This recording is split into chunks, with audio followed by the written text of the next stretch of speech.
Faith Leaders, and welcome to Break Time. Today's proverb is 18:21, which says, "The tongue has the power of life and death, and those who love it will eat its fruit." The tongue, our tongue, this little bitty part of our body has power in it for life, and it has power for death. Isn't it amazing that Solomon keeps coming back to the power of our words, and James has the same perspective? And it is so hard for you and I to tame our tongues. It is so hard for you and I to articulate our words in such a way that they are bringing life inside of a situation instead of anything that has to do with death. When we speak as faith leaders, it should bring life into a room. Our words should be articulated in such a way that the fruit of what we say, people want to be in our presence because of what we say. Our words have such value. Our words are directed from heaven that it makes them feel good about them because of the words that we are speaking to them.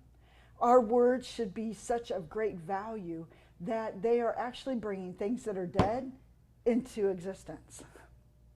Does that make sense? You are probably surrounded by people that walk into their workplace, and some of them may have had awful weekends or in such bad places. Do you know the power of your words can actually bring life into their death situation? What you say to them. And this comes from having this relationship with the Lord and seeing beyond what is appearing, but looking really deep into what God is trying to say into the world that he lives in. Our words are God's way of bringing life back into the world that we live in. How's that? Our words have opportunity to bring life back into the dead places of our world. It isn't going to do you and I any good to sit around and complain about the condition of our world. It's going to do you and I a lot of good to allow God to use our words to create back into existence what the enemy has brought into death. I think you and I know what we're talking about. I don't know if you've ever been parts of those groups where people start complaining about the condition of where we live in our world, or even your workplace. All that does is bring death. That's the power of the death words. But what happens when you and I start bringing life back in?